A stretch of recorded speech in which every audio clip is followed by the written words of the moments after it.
Moi, je crois que c'est possible. Je pense que c'est une idée qui fait son chemin. C'est une vieille utopie, d'ailleurs, américaine, qui, disons, a connu son heure de gloire dans les années Roosevelt. Mais je pense qu'elle peut très bien revenir. On voit que c'est une idée qui est soutenue par quand même un certain nombre de personnes. Je pense qu'à un moment donné, à l'occasion d'un scandale, vous pouvez très bien avoir un mouvement très fort qui déborde sur le plan politique. Pour l'instant, c'est vrai que les politiques sont très prudents là-dessus.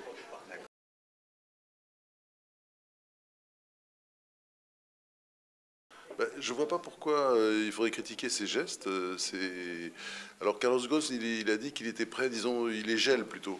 Mais c'est vrai que le fait de diminuer, de se dire qu'on diminue le salaire, je trouve que c'est, oui, je vois pas pourquoi il faudrait critiquer ce type de mesure. Enfin, à ce moment-là, on tombe sur la tête. Je veux dire, ce sont des gens courageux qui prennent, voilà, qui prennent des décisions. Moi, je n'ai rien à redire sur la décision du président de la République de baisser son salaire. Je pense simplement à un certain moment, les politiques devront faire attention parce que quand il faudra que tout le monde mette de sa poche pour être maire ou député, je crois que là, à ce moment-là, on ouvre les portes à la corruption.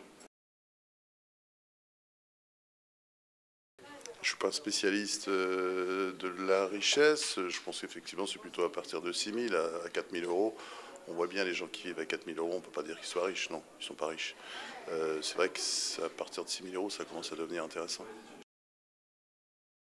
Je ne rentre pas là-dedans parce que d'abord j'ai des revenus extrêmement élastiques puisqu'il y a des années, il n'y a pas si longtemps d'ailleurs, j'avais fait un gros best-seller.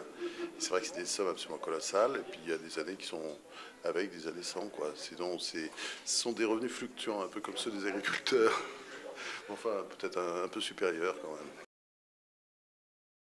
Ça dépend parce que quand on réussit, quand ça marche, on se sent pas trop payé. Les périodes, c'est vrai, je reconnais que les périodes où ça marche beaucoup moins bien, on a envie de rendre une partie de son salaire, quoi. On est gêné.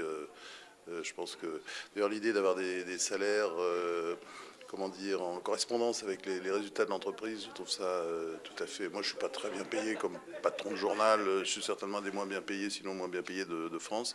Mais je reconnais que si l'entreprise marche moins bien, et ça arrive dans toute entreprise, il y a des hauts, il y a des bas. Dans les périodes de bas, je suis toujours un peu, même si mon salaire n'est pas si élevé que ça, j'ai toujours ouais, un certain malaise. Oui, mais moi je crois beaucoup à la. Enfin, c'est peut-être. Je suis désolé de vous le dire, mais je suis de culture plutôt américaine et c'est vrai que je crois beaucoup à la méritocratie et je pense qu'il y a des salaires élevés souvent se méritent et des salaires très élevés qui, dans d'autres cas, ne se méritent pas du tout.